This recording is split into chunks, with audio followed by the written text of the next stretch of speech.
Hi friends, இன்றைக்கி வந்து சப்பாத்திக்கு பன்னீர் பட்டர் மசாலா செய்ய போகிறோம். அதுக்கு என்னென்ன இன்க்ரீடியன்ட்ஸ்னு பார்த்துக்கலாம். வெங்காயம், தக்காளி, வீட்டு மசாலு, பட்டரு, பன்னீர், முந்திரி பருப்பு, கரம் மசாலா. இப்போ வந்து பன்னீரை வந்து ஸ்கொயர் ஷேப்பில் கட் பண்ணி எடுத்துக்கலாம்.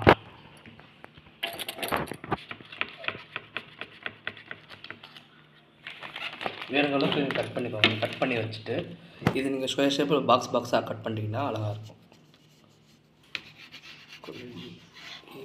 இந்த மாதிரி கட் பண்ணி வச்சுக்கோங்க. இந்த இடத்துல இந்த ஷேப்புக்கு நீங்கள் கட் பண்ணி வச்சிங்கன்னா கரெக்டாக இருக்கும். கொஞ்சம் சிறுசாகவும் போட வேணாம், பெருசாகவும் போட வேணாம். சிறுசாக போட்டால் கரைஞ்சிரும். அதனால் இந்த வாக்கில் கட் பண்ணி வச்சுக்கோங்க. இந்த மாதிரி கட் பண்ணி வச்சுக்கோங்க. தக்காளி கட் பண்ணி வச்சுருக்கேன், வெங்காயம் கட் பண்ணி வச்சுருக்கோம், முந்திரி பருப்பு அரைச்சி பாலாக எடுத்து வச்சுருக்கோம். இந்த மாதிரி இந்த பதத்தில் கன்சிஸ்டன்சியில் பாலாக எடுத்து வச்சுக்கோங்க. இப்போ எண்ணெய் காஞ்சிருச்சு. இப்போ நம்ம தக்காளி வெங்காயத்தை உள்ள ஆட் பண்ணிக்கலாம்.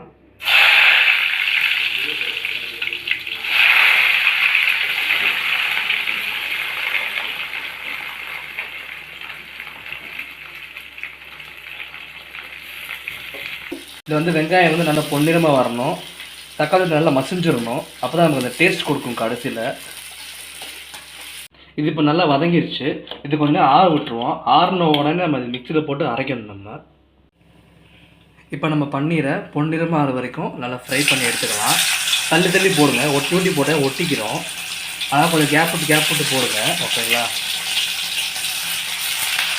இதை நம்ம பொன்னிறமாக வரைக்கும் நல்லா ஃப்ரை பண்ணி இதை நம்ம பொன்னிறமாக வரைக்கும் மீடியம் ஃப்ளேம்லேயே வச்சு நீங்கள் ஃப்ரை பண்ணி எடுத்துக்கோங்க.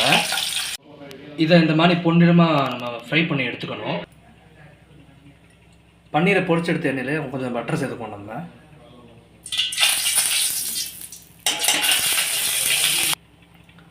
நம்ம வெங்காயத்தை தக்காளி ஃபைன் பேஸ்ட்டாக அரைச்சி வச்சுருந்தோம்ல, அதை நம்ம சேர்த்துக்கலாம்.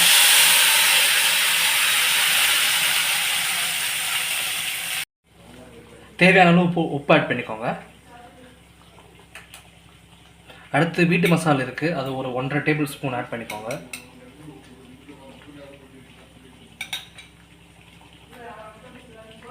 அடுத்து கரம் மசாலா கொஞ்சம் ஆட் பண்ணிக்கோங்க.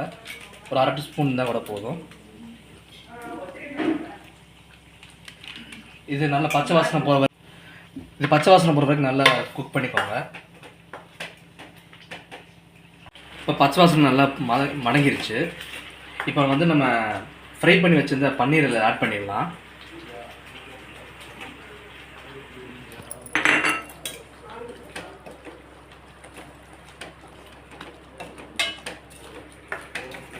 நல்லா குக் ஆகிட்டு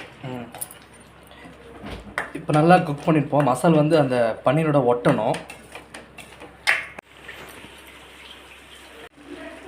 இப்போ நல்லா எண்ணெய் பிரிஞ்சிருச்சு. இப்போ நம்ம முந்திரி பருப்பு பால் எடுத்து வச்சுக்கோம்ல, அதை நம்ம ஆட் பண்ணிவிட்டு திரும்ப நம்ம நல்லா கொதிக்க வச்சுருவோம்.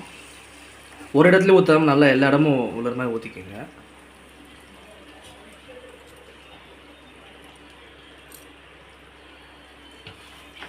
நல்லா எல்லா பக்கமும் நல்லா கிண்டி விட்டுட்டு திரும்ப ஒரு கொதிக்க விட்டோம்னா ரெடி ஆயிடும்.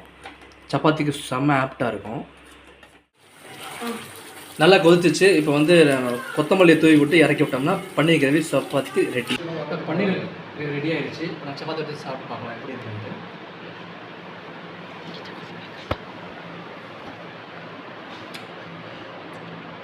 சூப்பராக இருக்குது.